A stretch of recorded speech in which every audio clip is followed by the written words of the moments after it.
مشاهدينا، أعيد وأذكر بالحدث التربوي اليوم واللقاء المرتقب بين وزير التربية الوطنية محمد وجعوط وكذلك الشركاء الاجتماعيين استعدادا لتحضير الدخول المدرسي القادم في ظروف استثنائية فرضتها جائحة كورونا كوفيد-19.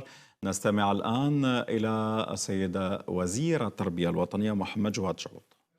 استثنائية واحترازية لمنع انتشار فيروس كورونا. أصبح الآن التقيد بها والامتثال لها شرطا أساسيا لاستئناف الدراسة وكذلك لاستمراريتها. لهذا ارتأى السيد وزير التربية الوطنية أن يدعو الشركاء الاجتماعيين كعادته كما دعاهم للبت في نهاية أعمال السنة الدراسية 2019-2020 في هذا اللقاء التشاوري لطرح مختلف التصورات وكذلك المقترحات العملية لتنظيم تمدرس التلاميذ بعنوان السنة الدراسية 2020-2021. وفي هذا الإطار يتفضل السيد وزير التربية الوطنية ليلقي كلمة بهذا الخصوص. فليتفضل مشكورا. شكرا سيد الأمين العام. بسم الله الرحمن الرحيم، والصلاة والسلام على أشرف المرسلين. السيدات والسادة مسؤولي جمعيات أولياء التلاميذ والمنظمات النقابية المعتمدة في القطاع، أسرة الإعلام، الحضور الكريم، السلام عليكم ورحمة الله تعالى وبركاته. وإذ أشكركم على تلبية دعوتنا لحضور هذا الاجتماع التشاوري، أتوجه إليكم بأصدق عبارات الترحيب في مقر وزارة التربية الوطنية التي تظل أبوابها مفتوحة لكم على الدوام، انطلاقا من قناعتنا أنكم تمثلون قوة اقتراح حقيقية، خاصة في ظل السياق الخاص الذي تشهده بلادنا من حيث الوضع الصحي غير المسبوق الذي ميز ويميز المشهد الوطني والعالمي وتبعاته على مختلف الأصعدة ومنها الصعيد التربوي. إنه إذن اللقاء آخر يجمعني وإياكم لأقف عند آرائكم حول كيفيات إنجاح الدخول المدرسي 2020-2021،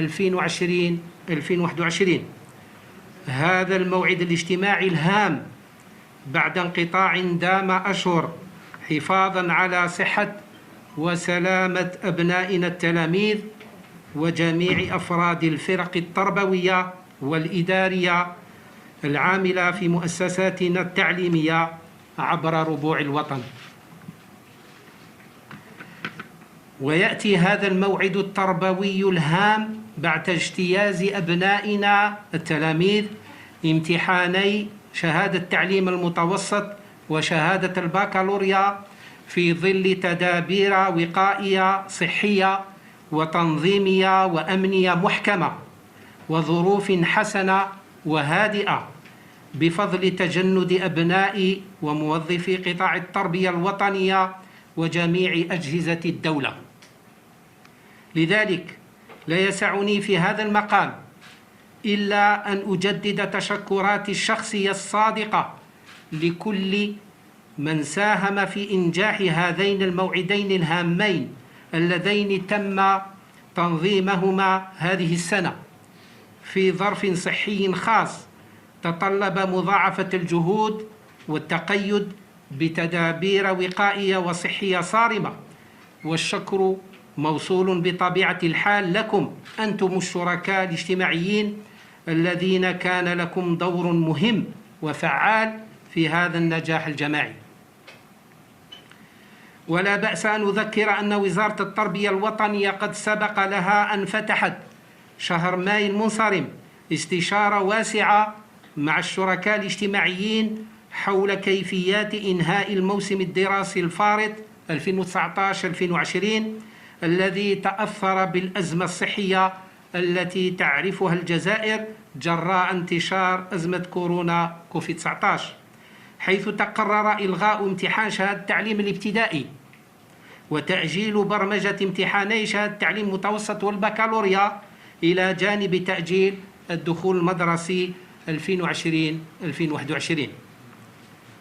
وقد ارتأينا الاجتماع بكم اليوم مجددا من خلال استشارة وطنية واسعة معكم أنتم الشركاء الاجتماعيين للإصغاء إلى وجهات نظركم وآرائكم لتحديد تصور فيما يخص الإجراءات الواجب اتخاذها لتنظيم الدخول المدرسي 2020-2021، وبالتالي ضمان عودة 10 ملايين تلميذ إلى مقاعد الدراسة في ظروف لائقة دون المغامرة بهم، وتنظيم الدراسة للموسم الدراسي 2020-2021، خاصة في ظل استمرار الوباء بالبلاد، وإن تراجع انتشاره والحمد لله بفضل أطبائنا الأبطال والفرق الصحية الذين كانوا في الصفوف الأمامية لمحاربة الوباء، ووعي المواطن الذي أبان عن درجة عالية من الحس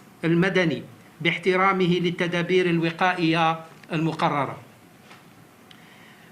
وإنني لا أعتبر هذا اللقاء بروتوكوليا أو شكلا، بل إنني أولي أهمية كبيرة لما ستقترحون بهذا الخصوص، بحكم احتكاككم الدائم مع التلميذ، وتهمكم مصلحته كما تهمنا، فالتلميذ هو سبب وجودنا ولا وجود لنا بدونه.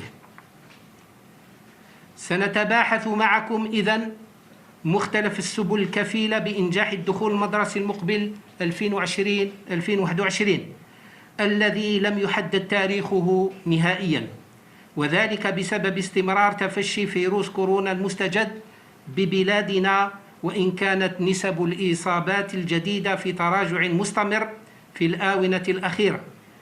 نحن لا نريد المخاطرة بصحة أبنائنا التلاميذ وأوليائهم وكافة الفرق العاملة بالمؤسسات التعليمية، لذلك سنتشاور مع بعض حول التدابير الاستثنائية الممكنة لتنظيم تمدرس التلاميذ خلال السنة الدراسية 2020-2021 لتكون الحلول المقترحة مناسبة، حفاظاً على صحة وسلامة الجميع مع أخذ بعين الاعتبار خصوصيات كل طور تعليمي وكل مؤسسة تعليمية من حيث عدد التلاميذ المتمدرسين بها. فلا يخفى عليكم أن التعلمات تختلف من طور لآخر، كما يختلف تنظيم التمدرس بالمؤسسات التعليمية بحسب عدد التلاميذ وقاعات الأقسام المتوفرة، فالمدارس التي تعمل بنظام الدوام الواحد تختلف عن تلك التي تعمل بنظام الدوامين.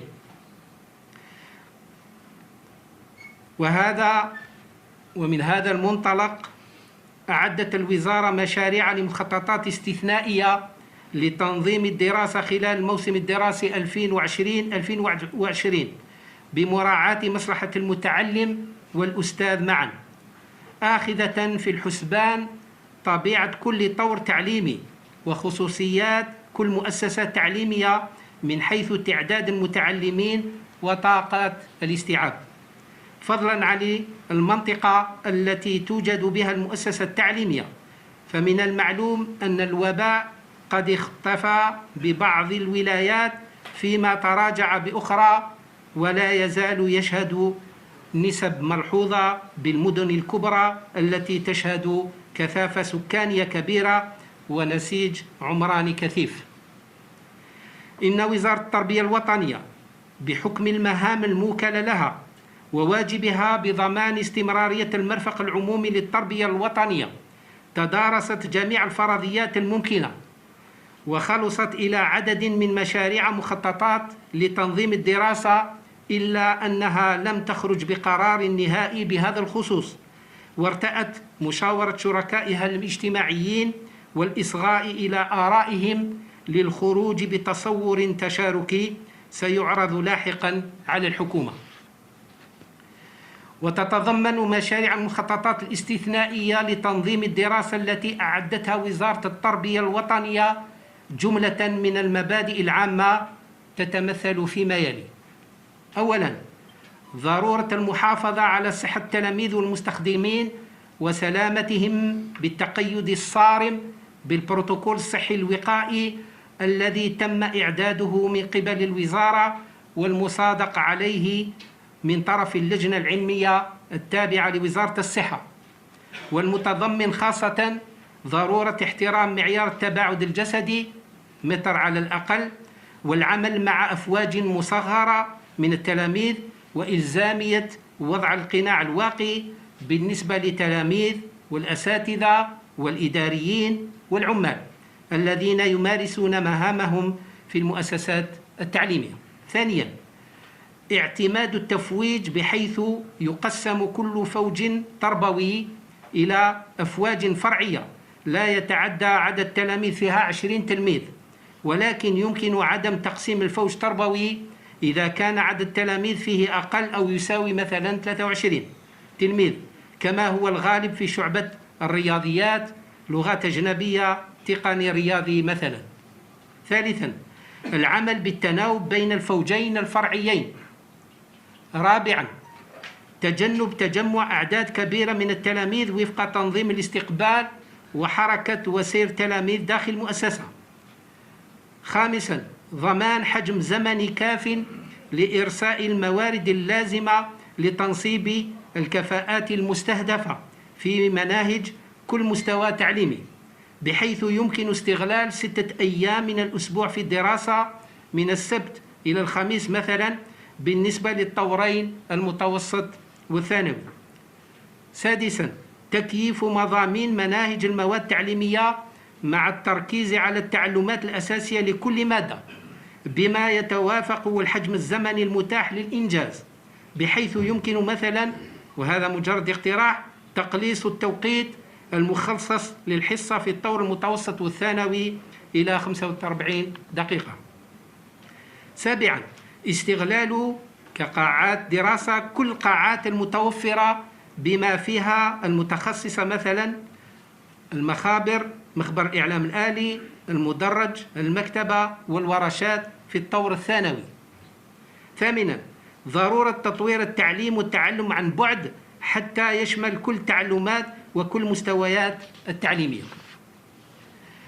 تلكم هي أهم المرتكزات المبدئية التي أقترحها عليكم، وعلى أساسها نبني معا تصورا مناسبا وفق إجراءات ملائمة تسمح بمزاولة النشاط التربوي التعليمي بكل أمن وسلام.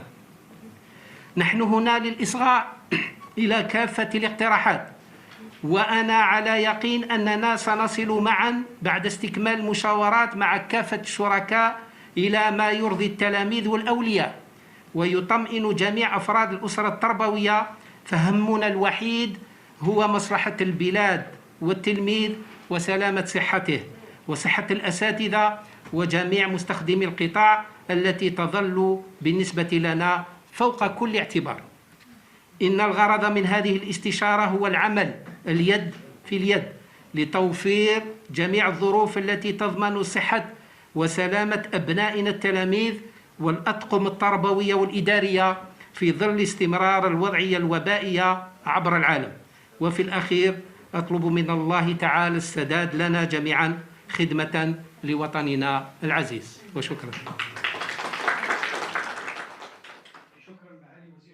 استمعنا أيضا مشاهدينا إلى كلمة وزير التربية الوطنية محمد وجعوط الذي كشف عن مخططات استثنائية لتنظيم الدخول المدرسي القادم 2020-2021